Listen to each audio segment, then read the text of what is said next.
Morning I had meetings with ministerial colleagues and others in addition to my duties in this House. I shall have further such meetings later today. Thank you, Mr. Speaker. I am shocked and angered at workers in UK clothing factories like Boohoo being paid a mere £3.50 an hour and being forced to work in totally unacceptable conditions. In the 21st century, there must be no room for exploitation and modern slavery. We must call time on fast fashion for the sake of people and our planet. So my question is simple, Mr. Speaker. What will the Prime Minister do about it? Mr. Speaker, first of all, it's this Conservative government that set up laws against modern slavery. It's this Conservative government that massively increased the living wage, not only instituted the living wage, but massively increased it. And we would hope that it would be the Labour Mayor of Leicester who would stand up for the interests of the workforce in his community, and that's what we will do. We're heading to the shadows of Lichfield Cathedral with Michael Fabricant. Thank you, Mr. Speaker. And it's not just the 800-year-old Lichfield Cathedral that we have. We've also got the beautiful leafy lanes, wonderful restaurants and bars. But I'll tell you what we also have, and that is the Lichfield Garrick, which is a major theatre in the area, the hub at St Mary's. And so what I'd like to know is this. I welcome the £1.7 billion grant that's being given to support our theatres and performing artists. But are we going to see any of it at all outside of the West End and here in Lichfield? Minister. Mr. Speaker, I thank my right honourable friend. I can tell him that Lichfield has been at the centre of our cultural life since Dr. Johnson and David Garrick made their famous walk and ride from Lichfield to London in the 18th century, and will continue to be so. And we are working closely with Arts Council England to support and develop the projects that I know are so dear to his heart. Present to Leader of the Opposition with the Right Honourable Keir Starmer. Thank you, Mr. Speaker. On Monday, when asked why care home deaths had been so high, the Prime Minister said, and I quote, "Too many care homes didn't really follow the procedures in the way that they could have." That's caused huge offence to frontline care workers. It's now been 48 hours. Will the Prime Minister apologise to care workers? I'm grateful to the right honourable gentleman, and the last thing I want to do is to blame care workers for what has happened, or for any of them to think that I was blaming them, because they worked hard, incredibly hard throughout this crisis, looking after some of the most vulnerable people in our country and doing an outstanding job. And as he knows, tragically, 257 of them have lost their lives. And when it comes to taking blame, I take full responsibility for what has happened. But the one thing that nobody knew early on during this pandemic was that the virus was being passed asymptomatically from person to person in the way that it is. And that's why the guidance and the procedures changed. And it's thanks to the hard work of care workers that we've now got incidents down in our care homes, outbreaks down in our care homes to the lowest level since the crisis began. That's thanks to our care workers, and I pay tribute to them. Keir Starmer. Mr. Speaker, that's not an apology, and it just won't wash. The Prime Minister said, his words, too many care homes didn't really follow the procedures in the way that they could have. It was clear what he was saying, and the Prime Minister must understand just how raw this is for many people on the front line and for those, Mr. Speaker, who've lost loved ones. I quote Mark Adams, who runs a social care charity, who spoke yesterday.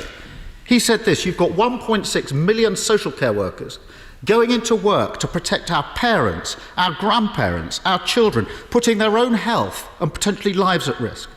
And then, to get perhaps the most senior man in the country turning round and blaming them on what has been an absolute travesty of leadership from the government, I just think it's appalling." They're his words.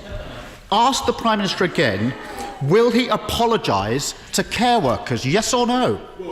Speaker, he keeps saying that I blamed or tried to blame care workers, and that is simply not the case. The reality is that we now know things about the way a coronavirus is passed from person to person without symptoms that we just didn't know. That's why we instituted the Care Home Action Plan on on April the 15th. That's why we changed the procedures. And perhaps he did know that it was being transmitted asymptomatically. I didn't hear it at the time. Perhaps Captain Hindsight would like to tell us whether he knew that it was being transmitted asymptomatically. Of course, it was necessary to change our procedures. I want to thank our care workers for what they have done, and this government will continue to invest massively in our care homes, in our care workers. And by the way, it's this government that put up, as I said just now, this government that put up the living wage by record amounts. And that is something that we can do directly to help every care worker in the country. Keir Starmer.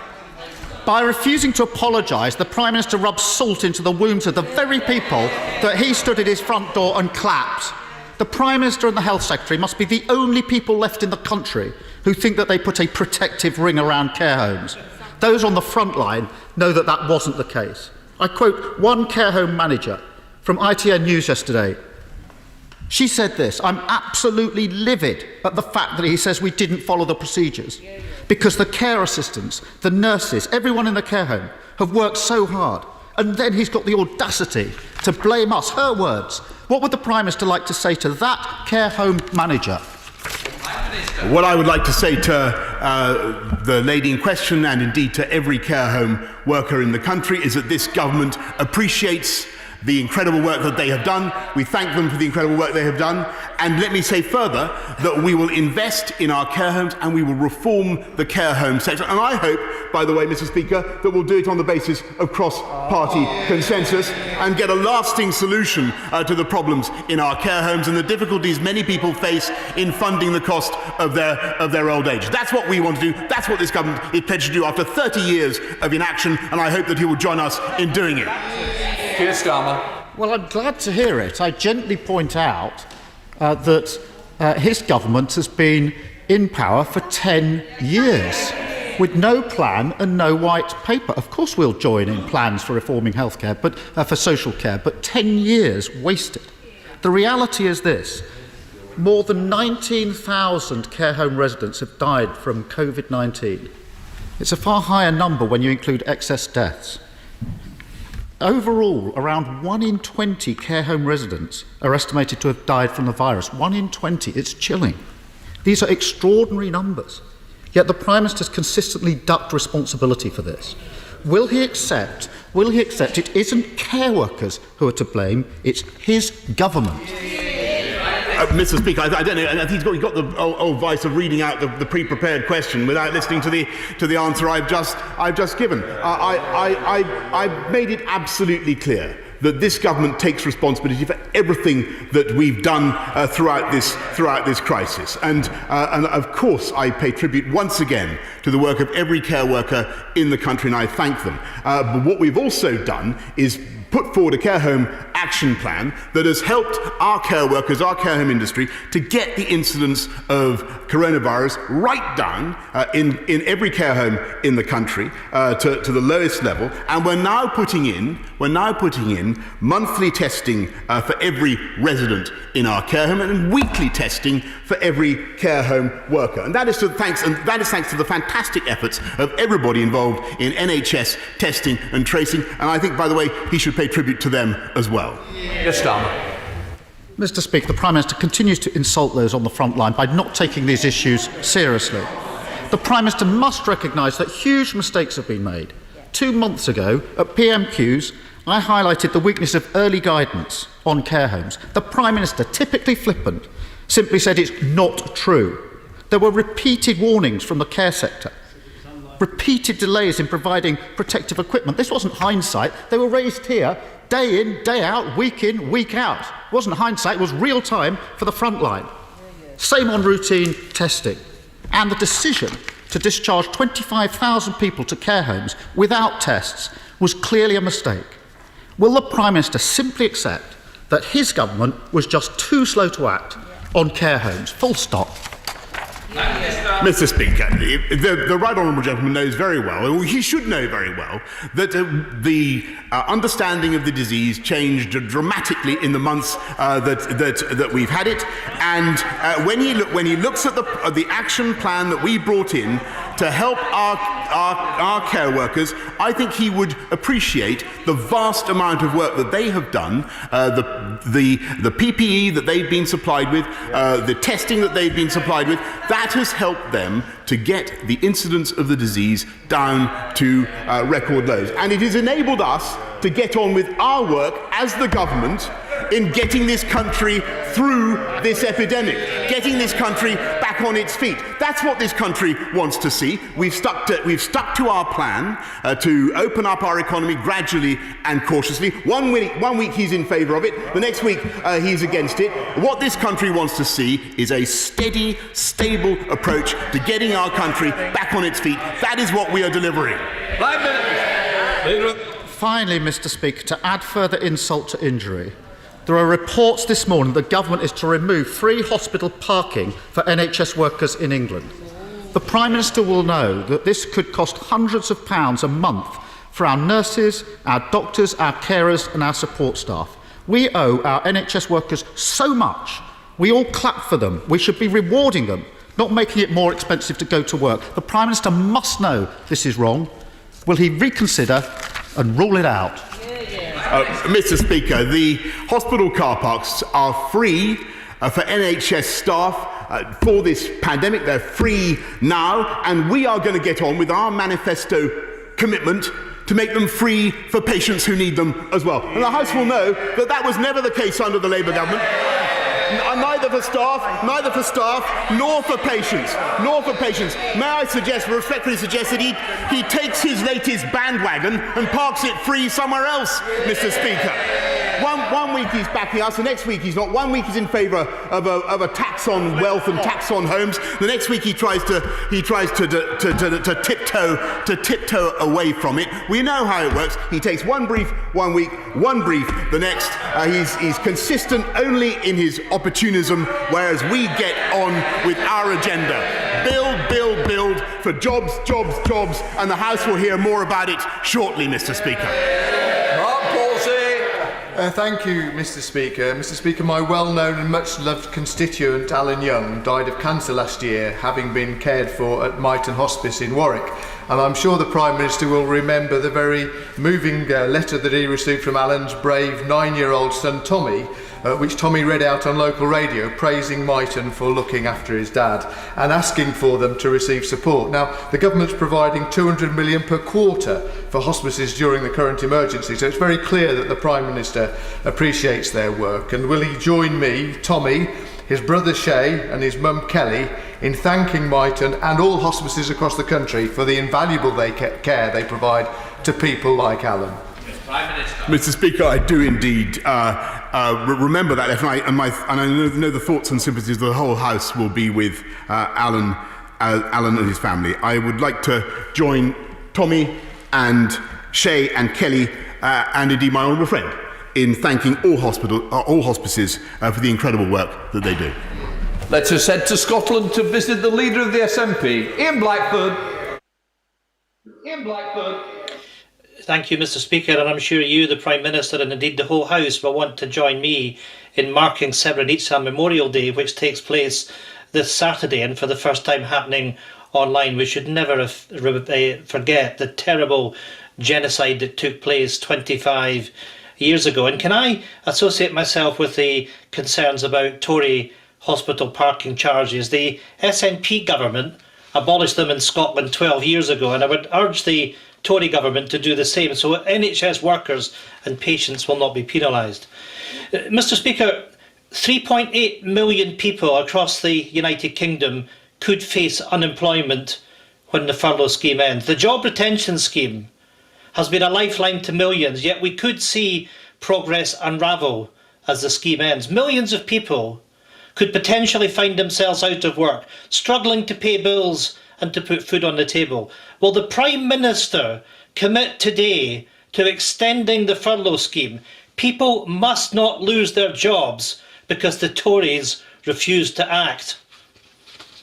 Mr. Speaker, I think most people looking at what has happened in the UK over the last 3 or 4 months around the world have been overwhelmingly impressed by the way that we, as a government, have put our arms around people. £164 billion invested in jobs, in incomes, in supporting people. It's been a massive, massive effort. I think, Mr. Speaker, and I know that a lot of people in this House would agree with me, I think that you cannot go on forever with a furlough scheme that keeps employees in suspended animation in the way that it does. We need to get our economy moving again. That's what I think the people of this country want to see in a sustainable and cautious way. And I would just remind him, I'm sure he's constantly saying this, I just remind him that the reason the job retention scheme has worked, the furlough scheme has worked, is because of the power and the efficiency of the UK Treasury. It's the UK government that has funded the furlough scheme,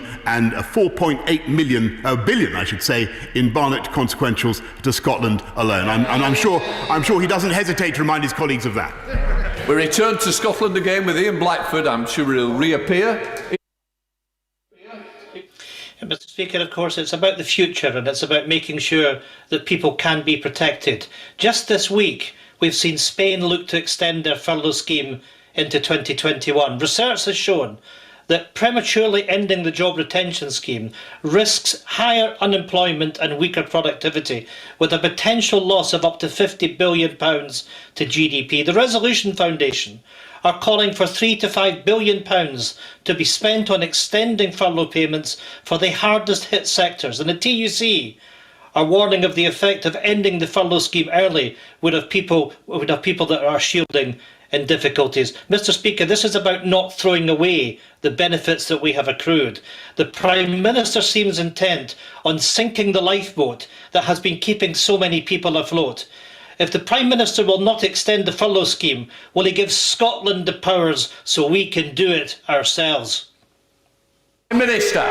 Mr. Speaker, I think I've answered the right honourable gentleman's question already, but because I believe it's absolutely essential that we not only invest in our people and protect them from the effects of this epidemic, as we have done, a huge expenditure, quite rightly, but it's also essential that we get the economy moving, including in Scotland, and I hope he supports that objective as well. Thank you, Mr. Speaker. Does the Prime Minister agree with me and my constituents that calls from some in this House for a raid on homes, pensions and savings would hammer hard-working families and undermine Britain's economic recovery? Absolutely right, Mr. Speaker, and I've been amazed to hear that Labour are proposing to bring forward a wealth tax, a tax on homes. New leader, same old Labour policies. Exactly what this country doesn't need. What we need is investment in people. We need investment in their wages, increasing the living wage, taking this country forward. We want a tax. They want a tax. We want jobs. Let's head to Northern Ireland with Colm Eastwood. Colm Eastwood. Thank you, Mr. Speaker. Given the devastating impact of Brexit on my constituency and the decades of underinvestment and neglect by successive British governments, will the Prime Minister agree to work with the Northern Ireland Executive to ensure a free port area is developed in Derry to try to address that long-term economic imbalance? And will he agree to meet with me and a delegation from the city to progress this project? I note the paradox, Mr. Speaker, that the honourable gentleman wants a free port in Londonderry, which is something that can only be achieved by Brexit, by the way. But I'm more than happy to study the plans that he proposes, and we'll see what we can do to take it forward. Sir Geoffrey Clifton-Brown. Mr. Speaker, the coronavirus has hit young people in work and those about to enter the jobs market particularly hard. Would my right honourable friend therefore continue to build on his excellent package of announcements so far, so that our young people have hope and encouragement for the very best prospects to the start of their working life? Absolutely, Mr. Speaker. I thank my right honourable friend. We want young people to have the self-confidence and the experience of work to keep learning on the job and to get the jobs that they need. And if you'll wait just a few minutes, he'll be hearing rather more from my right honourable friend, the Chancellor, about that very matter. Let us return to Scotland and drop in on Angela Crawley. Angela Crawley. Thank you, Mr. Speaker. Hundreds of my constituents have been excluded from the furlough scheme or support for self-employed due to gaps in the legislation. Barriers to this support include real-time information cut-off dates and the 50% cap on non-trading income. The government's solution to these constituents is to take out loans, which for many is untenable and will lead to unemployment and bankruptcy. Will the Prime Minister commit to widening access to these schemes for the many people left behind? Mr. Speaker, I would just tell the Honourable Lady that there are in fact 12,000 people who've taken advantage of the furlough scheme in her constituency, getting 80% of their income, up to £2,500 a month. It's a massive scheme. And in addition, for those that she rightly identifies who may have had difficulties accessing furlough, we've also massively increased universal credit up by £1,040 for families across the country, in addition to a panoply of other loans and grants that we have made. Nick Fletcher. Thank you, Mr. Speaker. I'm sure the Prime Minister will join me in thanking Richard Parker, the CEO of Doncaster and Bassett Law Trust Hospital, and his staff for all their hard work during the COVID pandemic. Yet does the Prime Minister agree with me that Doncaster needs a new hospital? And does he also believe that by building a new hospital in the town, the government will send a clear message to the people of Don Valley that it is committed to levelling up the north? Well, Mr. Speaker, I thank my honourable friend for a very apposite question, because the Health Secretary is indeed committed not just to building 40 new hospitals, but to visiting Doncaster very shortly to discuss investment in healthcare in Doncaster. Sorry, Reg Lockins. Yeah. Thank you, Mr. Speaker. Luton Airport provides direct funding to Luton Council and to many local charities in my constituency, but COVID-19 has hugely impacted this commercial and charitable income. Without urgent government action, Luton Council will be forced into making £22 million of in-year cuts next week. I've raised this issue repeatedly in Parliament on behalf of thousands of Lutonians.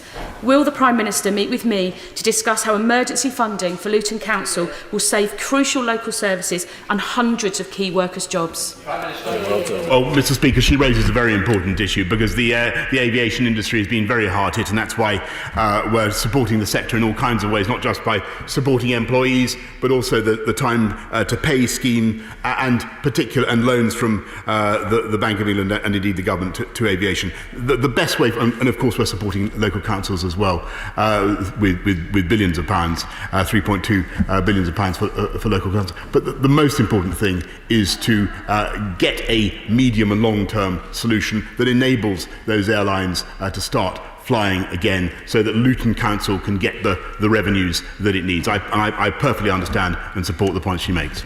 Simon Fell. Thank you, Mr. Speaker. It's been said, I hope not uncharitably, that my right honourable friends never met a bridge that he didn't want to build. Off the Cumbrian coast, we've got an opportunity to steal a march with a tidal barrage which would supply 5% of the UK's energy needs in a green, sustainable way. It would leave a legacy of jobs in Copeland, Barrow-in-Furness and Workington, and leave 7,000 jobs. It would allow us to connect communities that have got a terrible transport network at the moment with a shiny new bridge. And it would allow us to build our way into a green revolution. Would the Prime Minister agree to meet with me and my Cumbrian colleagues to explore this deal further? Well, I'm very grateful to my honourable friend for bringing that attractive idea to my attention. I know that several projects are being considered along the Cumbrian coast, and I'd advise him first to get in touch with my right honourable friend, the Secretary of State for Business, Energy and Industrial Strategy to see what he can do to take it forward, and I will give what support I can. Alex Norris. Thank you, Mr. Speaker. Yesterday, after a delay of over a year, the government published their response to their call for evidence regarding violence and abuse against shop workers.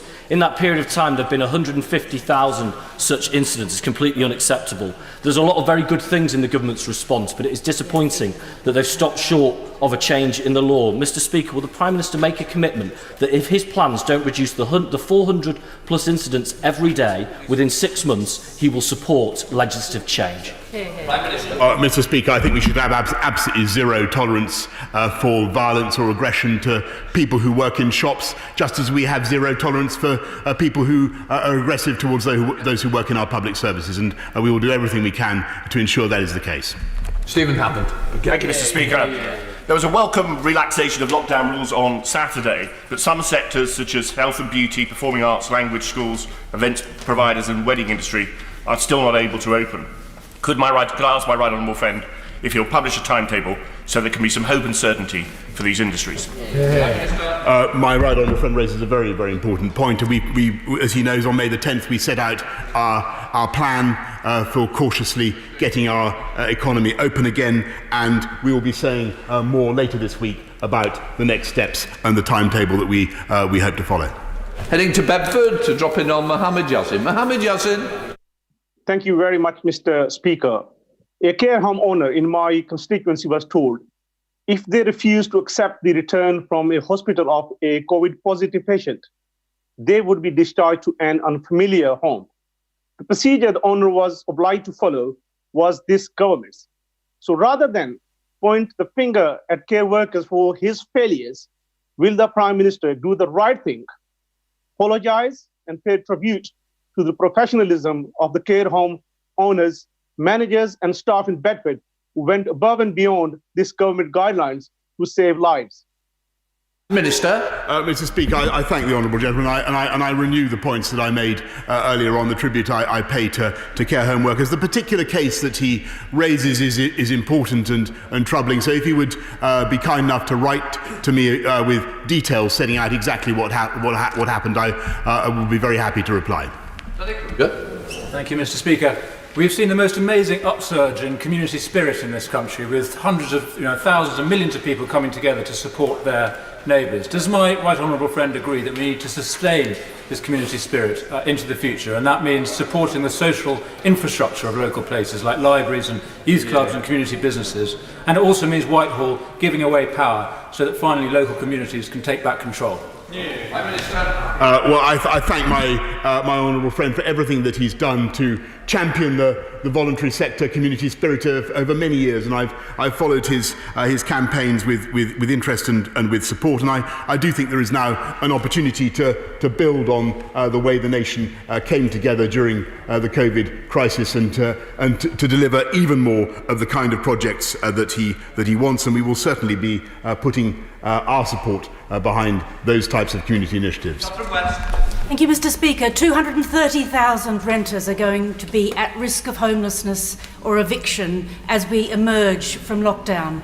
Will the Prime Minister urgently today lay legislation so that cross-party we can support those people at risk of homelessness before we break up for the summer recess? Prime Minister. Well, I'm grateful to the honourable lady, and she's right to draw attention to one of the most remarkable features of the COVID crisis, which was the way the country and the government were able to help thousands and thousands of homeless people to find accommodation. And we saw in other countries where they were less fortunate, there were, I'm afraid, serious epidemics amongst the homeless. Thankfully, we have so far avoided that. And we are taking forward plans with Dame Louise Casey, with my honourable friend, the Secretary of State for Communities and Local Government. We are taking forward plans to ensure that the 15,000 do not just come back onto the streets, but we do everything we can to stamp out homelessness in this country. James Wild. Thank you, Mr. Speaker. The Queen Elizabeth Hospital in Kings Lynn serves over 300,000 people across Norfolk, Cambridgeshire and Lincolnshire. In the 40th anniversary of a hospital only built to last 30 years, does my right honourable friend agree that the dedication shown by staff in responding to coronavirus deserves to be recognised by including the Queen Elizabeth in our new hospital building programme? Mr. Speaker, of course, this government was elected to build 40 new hospitals, and that is what we can. That's what we are going to do. My honourable friend, the Secretary of State for Health, will be setting out the list. But I can also tell him that Queen Elizabeth Hospital was awarded £9 million in October for urgent upgrades to protect vital frontline care, and I'm sure that he will understand that further long-term solutions are now under active consideration. John Scholar. Well, thank you, Mr. Speaker, and thank you, Prime Minister, for getting things moving on the disclosure and barring scheme. It was also good to hear the Prime Minister belatedly adopting the policy of jobs, jobs, jobs. But does he mean jobs in the UK or in France, Poland, Germany, Korea and China? Because it's all very well announcing, for example, blue passports, but those are now not being produced in the northeast, but by a French company in a Polish factory.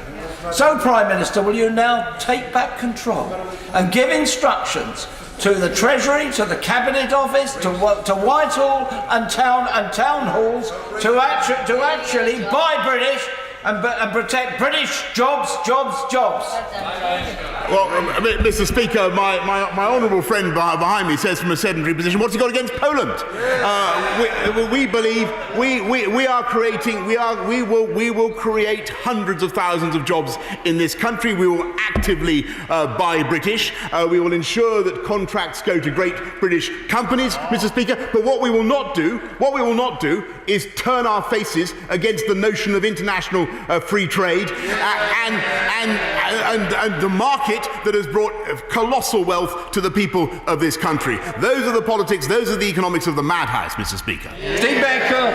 Mr. Speaker, to avoid drama later, we need to complete the process of getting Brexit done in the next few months. So will my right honourable friend therefore please confirm, for the benefit of everyone listening, that nothing in the Northern Ireland Protocol will be allowed to stop the United Kingdom charging our own tariffs for the whole United Kingdom from the 1st of January 2021? Yes, Mr. Speaker, not a sausage, not a jot, not a tittle of the Northern Irish Protocol will provide any such impediment to the unfettered access of goods and services between all parts of the UK. It's Savile Roberts. Mr. Speaker, I am totally on board with the Prime Minister's rhetoric that for too long money has piled into the southeast corner of this island, and investment is needed now to bolster and boost universal confidence. Can he explain, therefore, why his Welsh Secretary took to Twitter this week to argue that Wales is too poor, with too few businesses and taxpayers to be successful? Surely he can't condone the Secretary of State's for Wales off-message pessimism. Mr. Speaker, I've seldom met anybody who was more boosterish for the future of Wales than the Secretary of State for Wales, and that is because this government is absolutely committed to levelling up throughout the whole UK, in Wales and everywhere, with infrastructure, with investment in education and in technology. And we will do the things, by the way, that the Welsh Government has failed to do, the Welsh Labour Government, I might say, such as unlocking the Bryn Glas tunnels, Mr. Speaker, unblocking the Bryn Glas tunnels, allowing that proper M4 bypass, which has long been needed, unblocking we will provide the Vicks inhaler, Mr. Speaker, to the nostrils of the Welsh dragon and get Wales moving. Are you trying to put the fire out of the dragon? In order to allow the safe exit of honourable members participating in this item of business and the safe arrival of those participating in the next, I'm suspending the House for 3 minutes. Order!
Mike?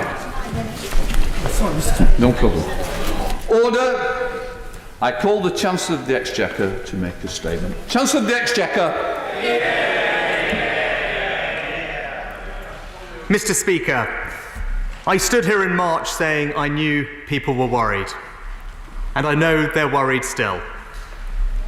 We have taken decisive action to protect our economy, but people are anxious about losing their job, about unemployment rising. We're not just going to accept this. People need to know we will do all we can to give everyone the opportunity of good and secure work. People need to know that although hardship lies ahead, no one will be left without hope. So today we act with a plan for jobs. Our plan has a clear goal: to protect, support, and create jobs.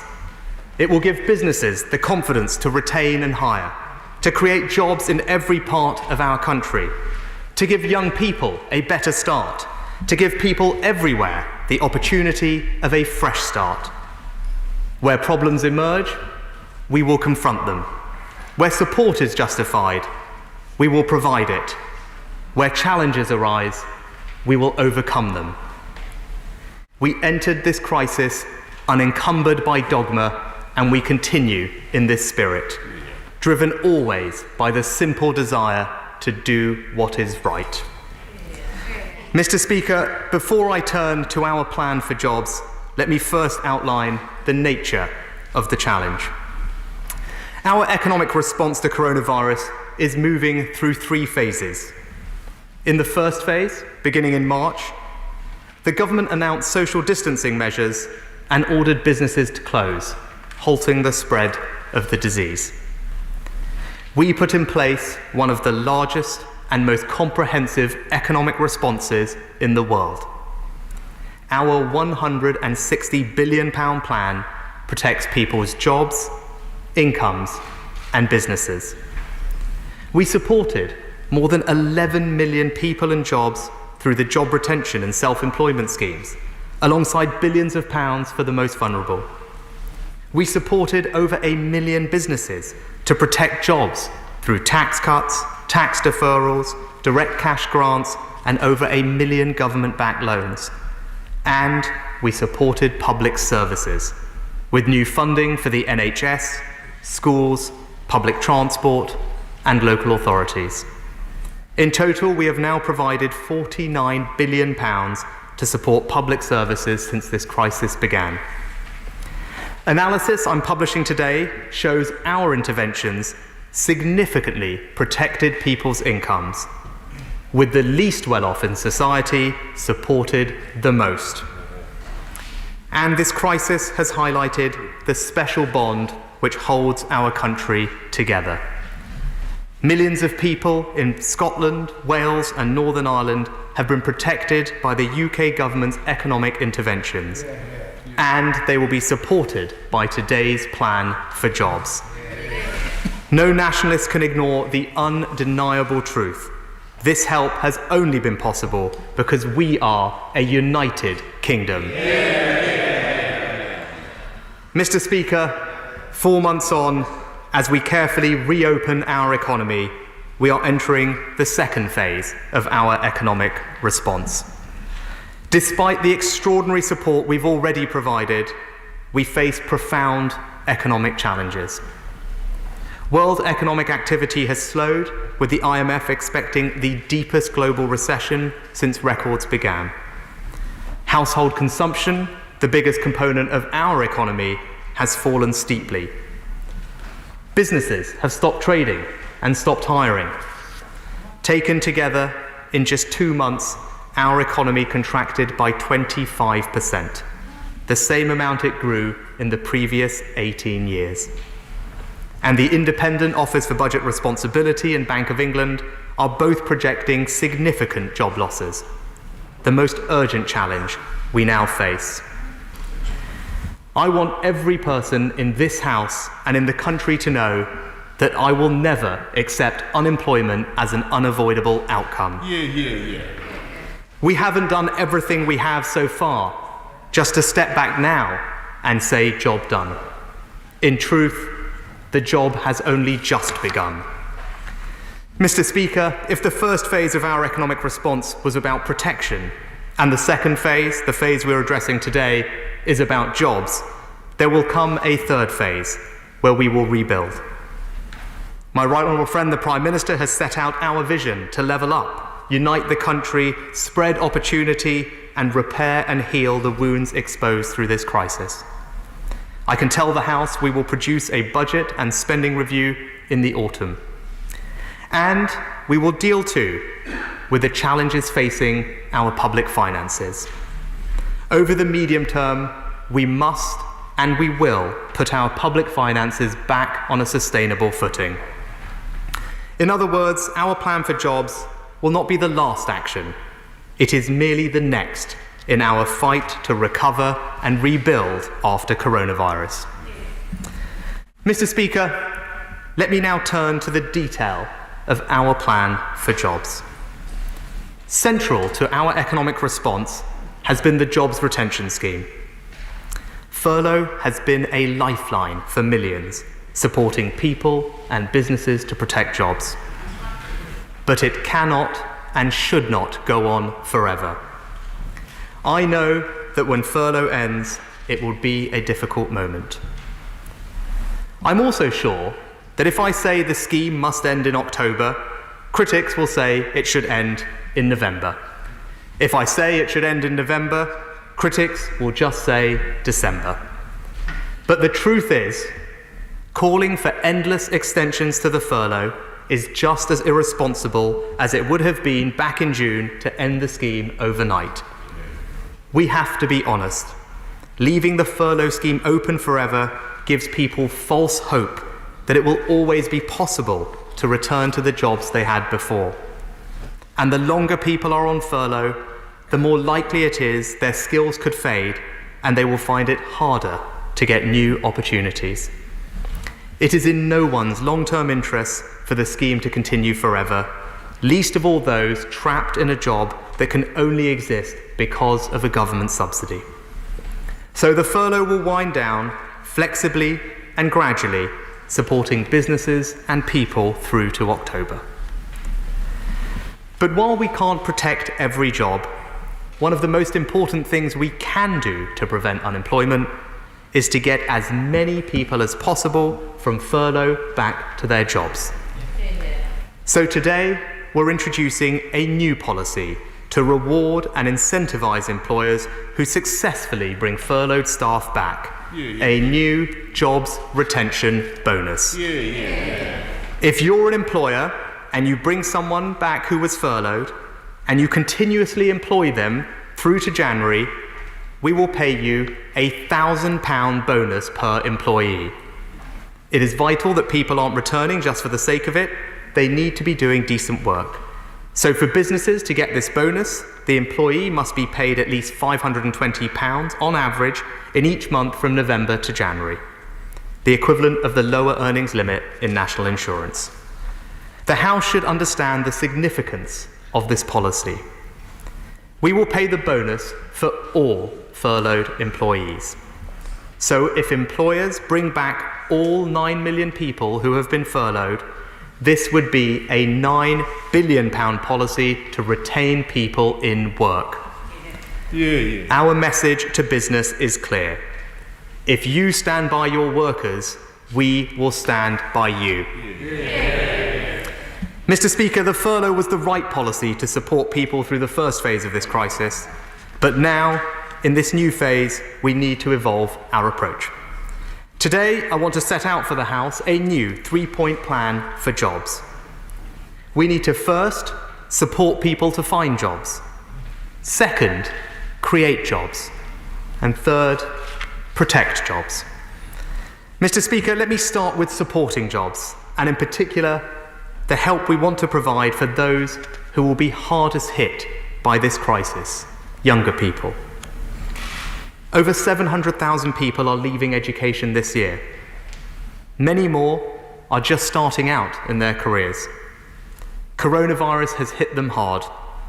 Under 25s are 2.5 times as likely to work in a sector that has been closed. We cannot lose this generation, so today I am announcing the Kickstart scheme. A new programme to give hundreds of thousands of young people in every region and nation of Britain the best possible chance of getting on and getting a job. The Kickstart scheme will directly pay employers to create new jobs for any 16 to 24-year-old at risk of long-term unemployment. These will be new jobs, with the funding conditional on the firm proving these jobs are additional. These will be decent jobs, with a minimum of 25 hours per week paid at least the national minimum wage, and they will be good quality jobs, with employers providing Kickstarters with training and support to find a permanent job. If employers meet these conditions, we will pay young people's wages for 6 months plus an amount to cover overheads. That means for a 24-year-old, the grant will be around £6,500. Employers can apply to be part of the scheme from next month, with the first Kickstarters in their new jobs this autumn. And I urge every employer, big or small, national or local, to hire as many Kickstarters as possible. Today, I'm making available an initial £2 billion, enough to fund hundreds of thousands of jobs. And I commit today, there will be no cap on the number of places available. We can do more for young people. Traineeships are a proven scheme to get young people ready for work. We know they work, so for the first time ever, we will pay employers £1,000 to take on new trainees, with triple the number of places. To support 18 to 19-year-olds leaving school or college to find work in high-demand sectors like engineering, construction and social care, we'll provide £100 million to create more places on level 2 and 3 courses. And the evidence says careers advice works, so we will fund it, with enough new careers advisors to support over 250,000 more people. We will also expand our universal skills offer. Sector-based work academies provide training, work placements, and a guaranteed job interview in high-demand sectors. The evidence shows they work, so we will expand them, tripling the number of places. And we know apprenticeships work too. 91% of apprentices stay in work or do further training afterwards. So, for the next 6 months, we're going to pay employers to create new apprenticeships. We will pay businesses to hire young apprentices with a new payment of £2,000 per apprentice. And we will introduce a brand new bonus for businesses to hire apprentices aged 25 and over with a payment of £1,500. And let me thank my right honourable friend, the Education Secretary, for his support and commitment in developing these measures. Mr. Speaker, we know the longer someone is out of work, the harder it is to return. Millions of people are moving onto universal credit. They need urgent support to get back to work. So, we are doubling the number of work coaches in job centres, increasing the flexible support fund, extending the rapid response service, expanding the work and health programme, and developing a new scheme to support the long-term unemployed.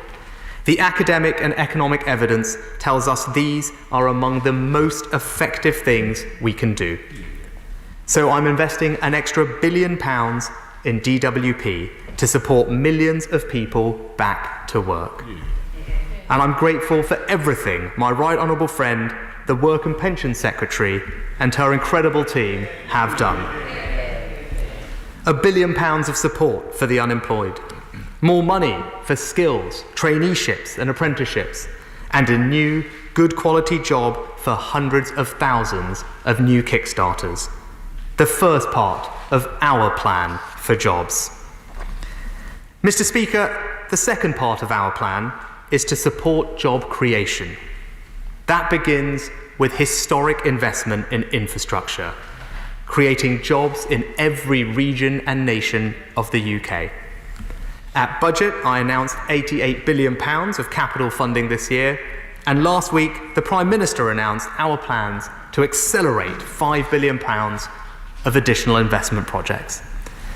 We are doubling down on our ambition to level up with better roads, better schools, better hospitals, better high streets, creating jobs in all four corners of our country. Mr. Speaker, as well as investing in infrastructure, we want to create green jobs. This is going to be a green recovery with concern for our environment at its heart. As part of that, I'm announcing today a new £2 billion Green Homes Grant. From September, homeowners and landlords will be able to apply for vouchers to make their homes more energy efficient and create local jobs. The grants will cover at least 2/3 of the cost, up to £5,000 per household. And for low-income households, we'll go even further with vouchers covering the full cost, up to £10,000. On top of the £2 billion voucher scheme, I'm releasing £1 billion of funding to improve the energy efficiency of public sector buildings, alongside a £50 million fund to pilot the right approach to decarbonise social housing.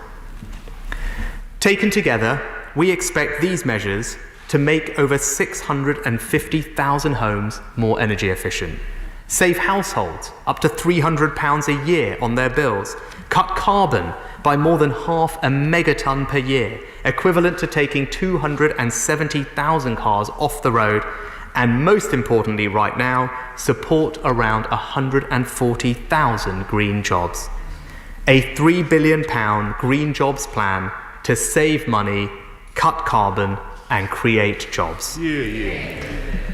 Mr. Speaker, one of the most important sectors for job creation is housing. The construction sector adds £39 billion a year to the UK economy. House building alone supports nearly 750,000 jobs, with millions more relying on the availability of housing to find work. But property transactions fell by 50% in May. House prices have fallen for the first time in 8 years, and uncertainty abounds in the market, a market we need to be thriving. We need people feeling confident to buy, sell, renovate, move and improve. That will drive growth. That will create jobs. So, to catalyse the housing market and boost confidence, I have decided today to cut stamp duty. Right now, there is no stamp duty on transactions below £125,000. Today, I am increasing the threshold to £500,000. This will be a temporary cut running until the 31st of March next year. And, as is always the case, these changes to stamp duty will take effect immediately. The average stamp duty bill will fall by £4,500.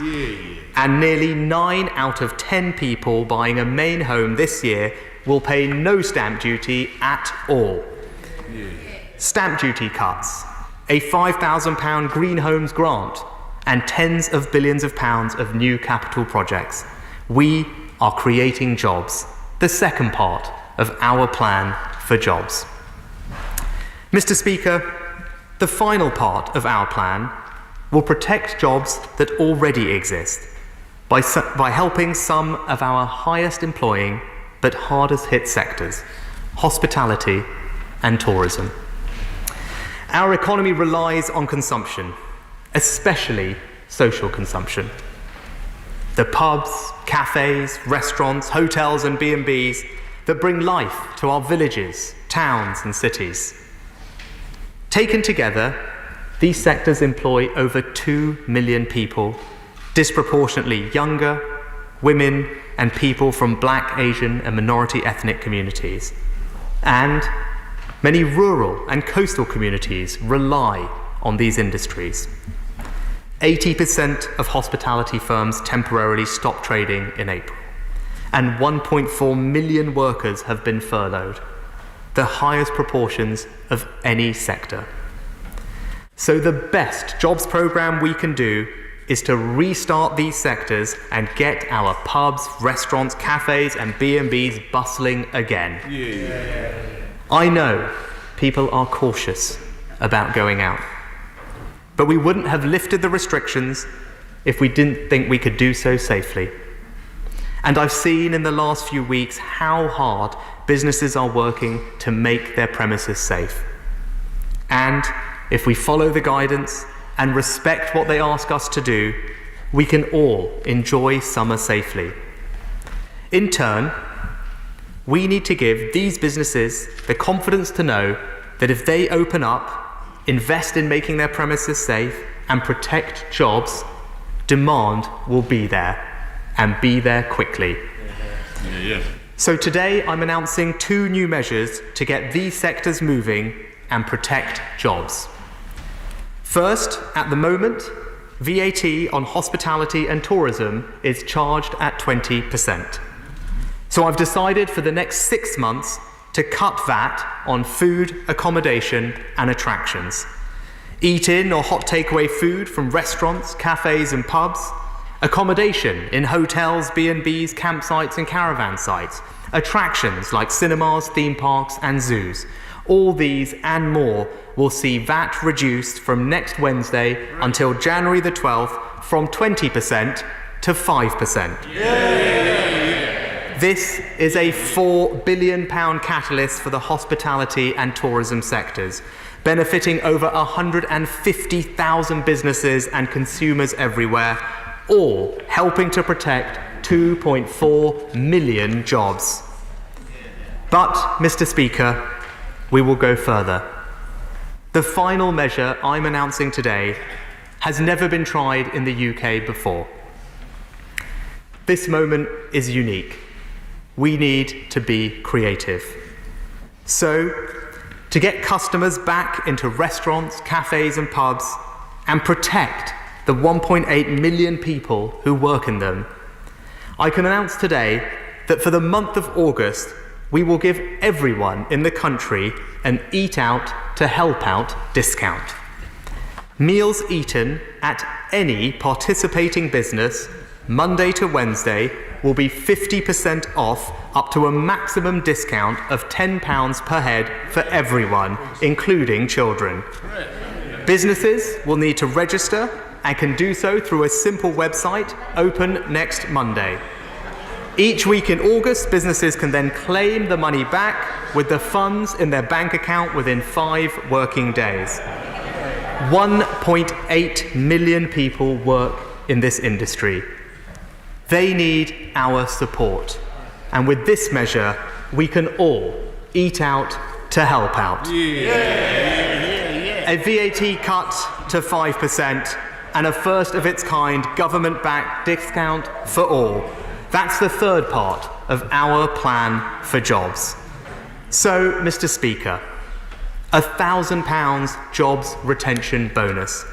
New, high-quality jobs for hundreds of thousands of young Kickstarters. £1 billion to double the number of work coaches and support the unemployed. More apprenticeships, more traineeships, more skills funding. Billions of pounds for new job creation projects across the country. A £3 billion plan to support 140,000 green jobs. And in this vital period, as we get going again, VAT cut, stamp duty cut, meals out cut. Mr. Speaker, all part of our plan for jobs worth up to £30 billion. Mr. Speaker, governments, much less people, rarely get to choose the moments that define them. What choice there is comes in how we respond. For me, this has never just been a question of economics, but of values. I believe in the nobility of work. I believe in the inspiring power of opportunity. I believe in the British people's fortitude and endurance. And it is that value, endurance, more than any other, we need to embody now. A patience to live with the uncertainty of the moment, to find that new balance between safety and normality. We will not be defined by this crisis, but by our response to it. It is an unambiguous choice to make this moment meaningful for our country in a way that transcends the frustration and loss of recent months. It is a plan to turn our national recovery into millions of stories of personal renewal. Yeah. Mr. Speaker, it is our plan for jobs, and I commend it to this House. Yeah. Order, order. Before I call the Shadow Chancellor, I inform honourable and right honourable members that at the end of questions on this statement, I will call the Chancellor of the Exchequer to move a provisional collection of taxes resolution. Copies of the resolution are available in the vote office. I now call the Shadow Chancellor and Alicia Dodds. Mr. Speaker, our country has been through a great deal over these past few months. Hundreds of thousands have wrestled with this terrible disease. For many months, people have had to go without being able to embrace their loved ones, even to say goodbye. Tens of thousands have died. Our NHS, social care and other workers have made extraordinary sacrifices. We owe them so much. The government has had to take big decisions too. We acknowledge that. But today, Mr. Speaker, should have been the day when our government chose to build a bridge between what has been done so far and what needs to be done to get our economy moving again. It should have been the day when the millions of British people worried about their jobs and their future prospects had a load taken off their shoulders. It should have been the day when we got the UK economy firing again. Today, Britain should have had a back-to-work budget, but instead, we got this summer statement with many of the big decisions put off until later, as the benches opposite know full well. Now, Labour is a constructive opposition during this time of crisis. We won't criticise for criticism's sake, but when the government falls short, we will speak up. And the blunt truth is, we have one of the highest death rates in the world and among the deepest economic damage in the industrialised world from coronavirus. So the very first thing the Chancellor must do is prevent additional economic damage due to the slow public health response of his government. As we've seen throughout this crisis, the failure to match soaring rhetoric with meaningful action has consequences for people across our country. Despite all its talk, the government has failed to create a fully functioning test, track and isolate system. This has damaged public confidence and in turn harmed consumer demand. Despite all its talk, the government has failed to produce a clear system for local lockdowns. The lack of timely information sharing has led, as we all know, to the imposition of an additional wide-scale lockdown in Leicester.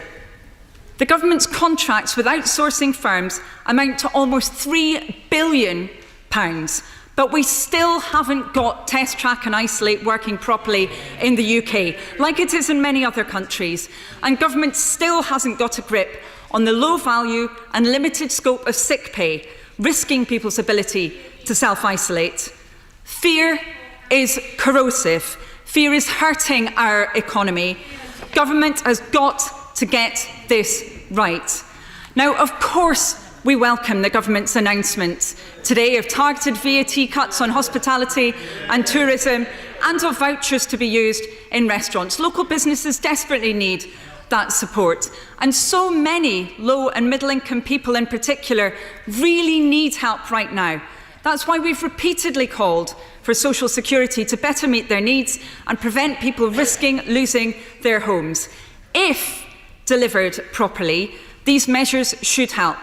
But the Chancellor himself said, when interviewed on the Andrew Marr show, that the best the government can do to boost demand is to give consumers and workers the confidence and psychological security that they can go out to work, to shop and to socialise in safety. So please, Chancellor, work with your colleagues so our public health response catches up with that operating in other countries. And Mr. Speaker, the Prime Minister said, what have I been doing about that? My party has been repeatedly suggesting solutions to the public health problems facing our country, and we need to adopt them in the UK before this crisis becomes even more severe. Now, government must act not just to deal with unemployment as a symptom, but also with its cause. Research reported this week in The Telegraph indicates that British workers have already been the biggest casualty in the global jobs cut. It showed that while jobs markets in many other countries have already fully recovered, in Britain it could take comparatively much longer for vacancy levels to return to normal. The levels of unemployment this country saw in the past were not just an economic waste. They ruined lives. We're seeing the same impacts again, the same devastated high streets and communities robbed of their pride and purpose. Now, when it comes to the re-employment bonus announced by the Chancellor, of course, this is necessary, not least because his government refused to put conditions on the use of those funds related to employment. But I would ask him, first of all, how can he ensure that that money will not just go to those employers who were already planning to bring people back into work? And secondly, what will he do? What will he do for those firms that lack the cash flow to be able to operate, even with that bonus?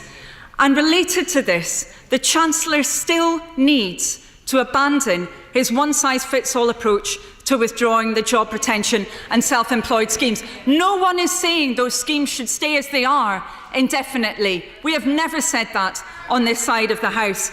But we have said that the money spent on the job retention scheme must not serve merely to postpone unemployment. The scheme must live up to its name, supporting employment in industries that are viable in the long term. And we need a strategy for the scheme to become more flexible so it can support those businesses forced to close again because of additional localised lockdowns. There's still time to avoid additional floods of redundancy notices. It's the government's duty to help Britain through this and stop employment at mass levels again. We need action to ensure the support needed for key sectors of our economy, for our SMEs and our manufacturers. And while, of course, we welcome the long overdue arts and culture package, we still haven't heard the government's plans for other sectors. Many of us expected to hear them today, but we haven't. The Operation Birch process has been slow, tortuous and opaque. Large parts of industrial Britain need help to get through this, to keep their employees in jobs and keep their suppliers in jobs. Meanwhile, it appears there will be no solutions for SMEs who can't take on additional debt until the autumn. This risks many SMEs going to the wall. Until now, the Chancellor has described a targeted sectoral approach as the Treasury picking winners. But the necessary public health measures have created losers. As the Chancellor himself said just now, the government required many businesses to shut down to prevent the spread of this disease. Supporting businesses that are viable in the long run but currently starved of cash flow is not a matter of picking winners. It's about protecting our country's economic capacity for the future. Failure to do so, to make the job retention and self-employed schemes more targeted and focused and to support viable businesses is driving up unemployment in this country. The claimant count is on course to top 3 million people in June, the highest number since the previous record in 1986. This is the Chancellor's record and one which cannot and must not be worsened. Now, where unemployment arises as a symptom of economic damage, more must be done to help. Now, Labour repeatedly called for government to match the ambitions of Labour's Future Jobs Fund and Welsh Labour's Jobs Growth Wales programme. And finally, government has come forward with a scheme apparently modelled on them, the Kickstart scheme.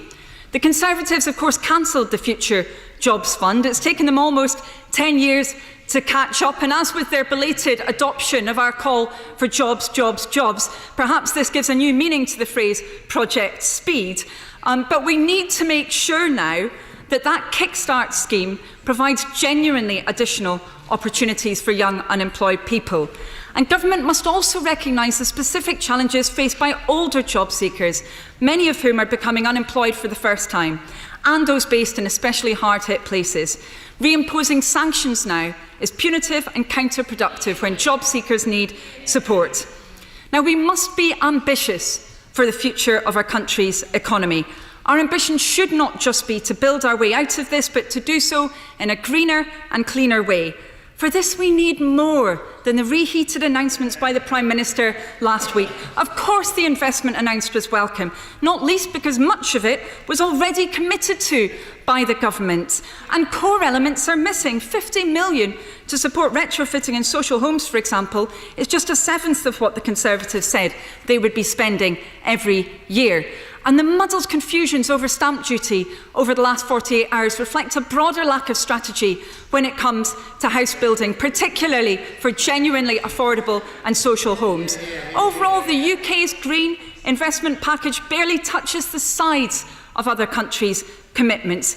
Even with what was announced today, it only equates to only just over the value of Germany's investment in one green technology alone, hydrogen. The Committee on Climate Change indicated how far behind the UK is in the race to decarbonise. Failure to heed its recommendations isn't only damaging to our planet, it also cuts us out of leading the development of the key technologies of the future. And the Conservatives, of course, are still refusing to impose conditions on investment to ensure that it contributes to the goal of net zero, that it supports local jobs, uses local firms, leads to sustainable, skilled employment in local areas and prevents the use of tax havens and other forms of asset stripping.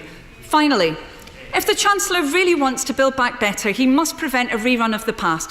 From 2010 onwards, we've seen how families' resilience has been eroded. We entered this crisis with a quarter of families lacking even £100 in savings. In a typical classroom of 39 children are growing up in poverty, and our economy is the most regionally unequal in Europe. Our local authorities continue to be cut to the bone, with many standing on the brink of bankruptcy as we speak. And rather than the promise that our NHS and social care services would get whatever they needed this winter to weather a potential second wave, those words were conspicuously absent from the Chancellor's speech just now. Now, politicians in this House have gone out on our doorsteps to clap key workers while the lowest paid have struggled to keep a roof over their heads. We must have a new settlement for the future, an end to poverty pay for our social care workers and those who clean our hospitals and deliver our groceries, a recognition of the value of the work of those who've been taken for granted for far too long.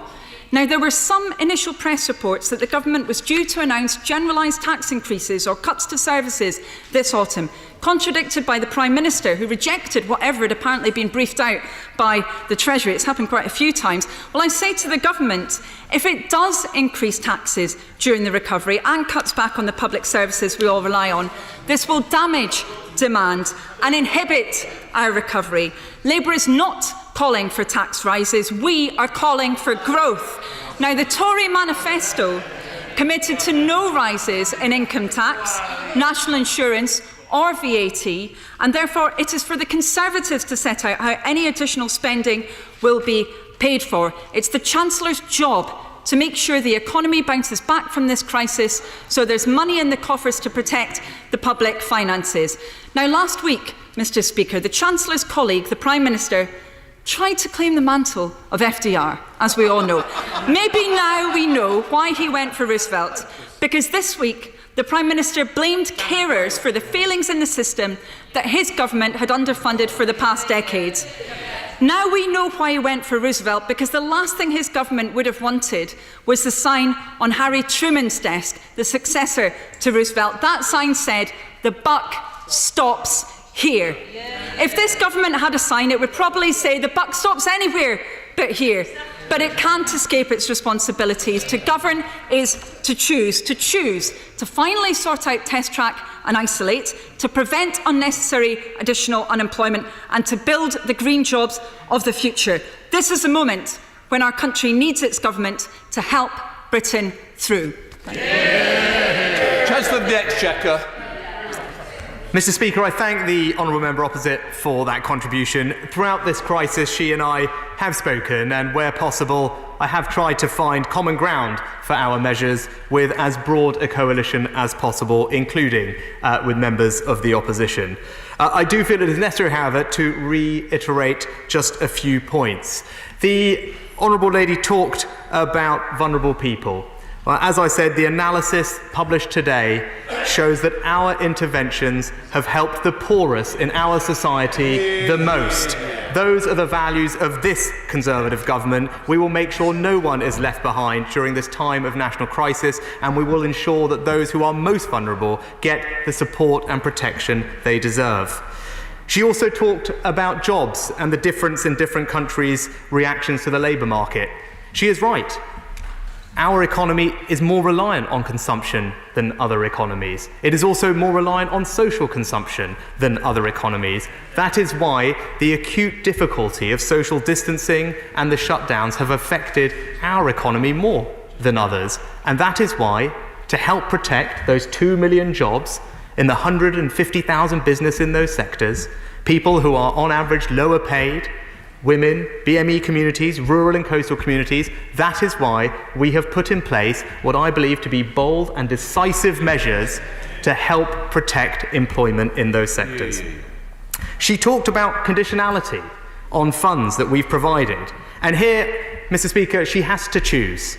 It can't be that you can develop significant interventions to provide liquidity and cash support to businesses at scale and at speed, whilst at the same time having an incredibly targeted approach, imposing conditions on individual businesses. You have to choose one or the other. We unashamedly chose the former.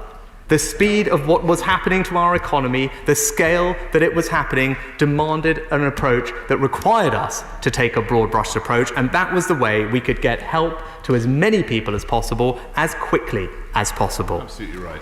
But where individual businesses come to the taxpayer and require bespoke support, then it is right that we impose conditions on those businesses. And I have been very clear that that's what I would do, and indeed, that is what we have done. Without going into the details, as that would be inappropriate, such interventions will come with conditions. Conditions around executive pay, protecting employment, climate change obligations, how supply chain and small businesses are treated, and obligations around tax. Those are all commitments and conditions that the taxpayer would expect us to do in those situations, and that is what we have done in the one instance where the support has been provided thus far, and is what we will do for any future support. She talked about a green recovery. This government is proud of its record on our environment. She talks about Germany. She talks about other countries. Mr. Speaker, when I stood here in March, we outlined one of the most ambitious and far-reaching investment programs in our environment and in tackling net zero from any government this country has seen. Carbon capture and storage, the Nature for Climate Fund, investing to further the support for electric vehicles, new charging stations, tackling air quality, taxes on polluters. Those are all measures we have already taken. I'm glad other countries are catching up. We have decarbonised faster than almost every other European country. It is a record on this side of the House we are proud of. The measures we've announced today represent some of the most far-reaching measures any country has taken to tackle energy efficiency. They will provide thousands of pounds of grants for homeowners up and down the country to create local jobs and ensure that we can reduce carbon emissions from our housing stock, which today account for almost a fifth of all our emissions. This is something that the Committee on Climate Change has said we must address. In our manifesto, we committed to addressing it. And rather than waiting to get started, rather than the 5-year plan outlined in our manifesto, we are getting on with it today. Mr. Speaker, the Honourable Lady spoke about furlough. And here again, I make no apology for the fact that we must and should wind down this scheme. I'm glad that today the OECD have made clear that they also believe wage support schemes must be carefully wound down in order to get people back to work, to protect jobs and return to growth. And I see the Honourable Lady opposite has moved around on this issue. She herself said at the end of May that a targeted approach would, in her words, pose challenges and force hard choices. I haven't heard from the Honourable Lady how she would solve those challenges and hard choices, but we remain committed to protecting people in their jobs. We understand that those businesses who have had to furlough employees have been through a difficult time, which is why today we outlined a £9 billion policy, the job retention bonus, to support workers and to support businesses who bring those furloughed workers back. And lastly, she talked about the Future Jobs Fund. Mr. Speaker, I am guided by the evidence. Parts of that scheme did work well, and I am not dogmatic. I will do what works. But there are major differences to the Kickstarter scheme. The Kickstarter scheme will be bigger. It will be helping more young people. It will be broader, involving the private sector, and it will be better value for the taxpayer, ensuring less money is spent on administration fees and more money in the pockets of young people working. Mr. Speaker, we have questions from the member opposite. We have opinions from the member opposite. Last week, we even had tests from the member opposite. The one thing we don't have from the member opposite is a plan. I closed my statement by saying this government was making an unambiguous choice to make this moment meaningful for our country. Now, the party opposite must choose. Do they believe, as we do, that Britain has the energy and power to bounce back? Do they have confidence, as we do, in our incredible public services? Do they believe, as we do, in the enterprising spirit of British business? If they do, then they should do what is right and back our plan for jobs. Come to the Chair of the Select Committee, Mel Stride. Mr. Speaker, my right honourable friend's plan for jobs is characteristically thoughtful, creative and bold, and I very firmly welcome it. He has rightly said, Mr. Speaker, that we look to businesses to grow the jobs of the future. And yet what we do know is there will be many hundreds of thousands of small and medium-sized enterprises who will emerge through this crisis saddled with significant amounts of corporate debt. And we will look to them at that moment to be investing in jobs and growth rather than being concerned about deleveraging and shoring up their balance sheets. So could I ask my right honourable friend whether he has given this particular issue specific thought, and if he has, what solutions he might have to bring to this House? I very much welcome my right honourable friend's support and thank him for that, and also the advice that he has provided to me over the past few weeks and months. He's right to highlight on the issue of leverage. What I would say is the good thing coming into this crisis, levels of corporate indebtedness in the UK were the lowest they've been in around a decade and ranked very favourably compared to most OECD countries. But he is right that we want to make sure that that is not a drag on our recovery. I am currently looking at proposals from a range of people, including my honourable friend, the member for Hitchin and Harpenden and City UK and others, and I look forward to discussing those with him. SNP spokesperson Alison Thewlis. Mr. Speaker. Mr. Speaker, I would usually start with thanking the Chancellor for advance sight of his statement, but today I think I might ask for a fresh printer cartridge for the heavily redacted copy, which was effectively useless, sent round to spokespeople ahead of his statement. Mr. Speaker, countries around the world have supported their people in this crisis, and the only UK exceptionalism is being amongst the countries where most people have died. The Chancellor has spent big over the past few months and comes with more proposals today. We support measures like the job support schemes and encourage the Chancellor to be more ambitious and think to the future in his stimulus plans. We want a comprehensive plan to support the economy, protect jobs and incomes, and build a greener, fairer society. We've looked to the ambitious stimulus packages of our European neighbours and urged the Chancellor to look at a package of investment no less than £80 billion of new money, equating to approximately 4% of UK GDP, the equivalent of investment being made by Germany.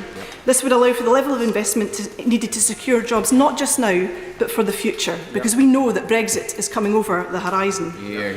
The Scottish Parliament currently has a very restricted ability to borrow under a fiscal framework which is not designed with COVID-19 in mind. Kate Forbes, Rebecca Evans and Conor Murphy, the finance ministers of all three devolved institutions, have come together to seek urgent devolution of the financial powers in these unprecedented times and to be able to have the flexibility to switch capital to revenue spending. The Scottish Parliament must have the full range of powers to deliver a tailored response and secure a strong recovery for Scotland. Otherwise, necessary spending in coronavirus will mean cuts elsewhere in fixed budgets. And will he be clear on what these proposals today mean for the block grant adjustment? Hear, hear. Neither have said today that the GDP of the UK could be cut by 2.5% if the Chancellor goes ahead and withdraws the job support schemes prematurely. Ros Foyer, the General Secretary of the Scottish TUC, has called for continuation of the scheme, noting that hospitality, tourism, aviation and oil and gas are in particular need of extended support. And not a word, Mr Speaker, about oil and gas in the Chancellor's statement. Those shielding and with caring responsibilities will also need ongoing support. And coronavirus is not going away. There's a real risk that with future outbreaks such as happened in Leicester, that support will not be there when it is needed. And I see what he says about encouraging people back to work and a bonus for employers who do. But for many people, it will not be safe to go back to work. And at the start of this crisis, my inbox was full of people worried about the safety of their workplaces. And people should not be forced to go back if it is not safe for them to do so. The recent Treasury Select Committee report and work by Excluded UK highlight the substantial gaps in the coronavirus job retention scheme and the self-employment income support schemes, but with between 1 and 3 million people left with no support whatsoever. People are furious, Mr Speaker, at the suggestion by the Chancellor yesterday that they've had support. They asked me to assure him again today that they have not. The SNP believe the Chancellor must fill these gaps and extend the furlough and cease schemes for as long as each of the 4 nations require it so that no one is left behind. A report by the Social Mobility Commission last week warned that UK child poverty is projected to increase to 5.2 million by 2022, with COVID-19 adding to this problem. Now is the time, Mr Speaker, to strengthen measures to reverse rising child poverty, including a £20 per week increase in the child element of universal credit and child tax credits. This will help families put food on the table and clothes on children's back at a time when many are struggling. Mr Speaker, these parents are not eating out. Some of these parents are barely eating at all. Hear, hear. The Tories must also scrap the callous 2-child cap, re-establish child poverty targets, introduce a real living wage for all ages and roll out an emergency basic payment plan to protect families. We want to see investment too in a national debt plan to support businesses, families and individuals who have been struggling. And while I'm glad to see that he wants to re-employ job centre staff, will he reopen the many job centres he closed in Glasgow? We support a temporary reduction in VAT to VAT, and we're glad to see the Chancellor coming forward with plans. We've been calling for this since March. He mentioned cinemas within this. Will live events also see a VAT reduction in their ticket sales? Because gigs and theatre would benefit hugely from being able to do that and offer that. All of this sits inside a £2 cut that we're calling for to employers' national insurance contributions to protect jobs and reduce the cost of hiring staff. Mr Speaker, our young, bright, talented people are worth so much more than 25 hours a week on a minimum wage. A minimum wage rather than a real living wage with age discrimination baked in. For many of those young people, it won't be so much a kickstart as a kick in the teeth to be told to go to work for so little money. Those aged between 16 and 24 have bills to pay too, and they deserve fair pay for their work. I note that he quoted the higher band, the 24-year-old band, not the £6.45 an hour for younger people, or the £4.55 that 16 and 17-year-olds get. An absolute pittance, Mr Speaker, and there should be a real living wage for all. Can he confirm whether, if, as has been trailed, that this plan is tied to universal credit, will sanctions be applied to those who don't take it up? What will happen to those shielding or with caring responsibilities? What will happen to those not currently on universal credit? Will it be open to them? And what commitment has he made on employers not to fire older, more expensive staff in favour of people on this scheme? And what will happen after 6 months? And Mr Speaker, what is open to older people to help them continue in employment? Many young people are already employed in sectors where right now jobs are disappearing. Many are already on furlough. Wouldn't it be less disruptive to maintain that link with employers rather than make them start over? On the vouchers scheme that he proposes on green plans, this, Mr Speaker, is relatively speaking tinkering. If you look at the comprehensive work that KfW in Germany has done to change the whole conversation around green investment. Mr Speaker, we want to put significant and sustained investment in the future in the heart of these plans and to ensure that Scotland has the widest possible range of powers to tackle COVID-19. Only by doing this, Mr Speaker, can we avoid the worst of this storm and protect both businesses and the health and well-being of our people. Hear, hear. Thank you, Mr. Speaker, and I thank the Honourable Lady for her questions. Perhaps I can just run through them as quickly as I can. She asked about the block grant adjustment. The OBR will do final costings for these policies in the coming week, and once those costings have been done, the block grant would be adjusted as quickly as is possible, but it should be done based on OBR costings, as is normal for these matters. She asked about Barnet. I'm pleased to tell the House that the sum total of Barnet funding for Scotland as a result of all the interventions through this crisis now totals £4.6 billion, which is going to support similar measures in Scotland as we're providing elsewhere. She asked about the inclusion of different businesses in the VAT cut for attractions. I can refer her to Principal VAT Directive Annex 3, Paragraph 7, where the existing legislation is drawn. The guidance will be published tomorrow for SIs to be laid next week and to come into force on Wednesday, but that paragraph has the full range covered in our existing legislation.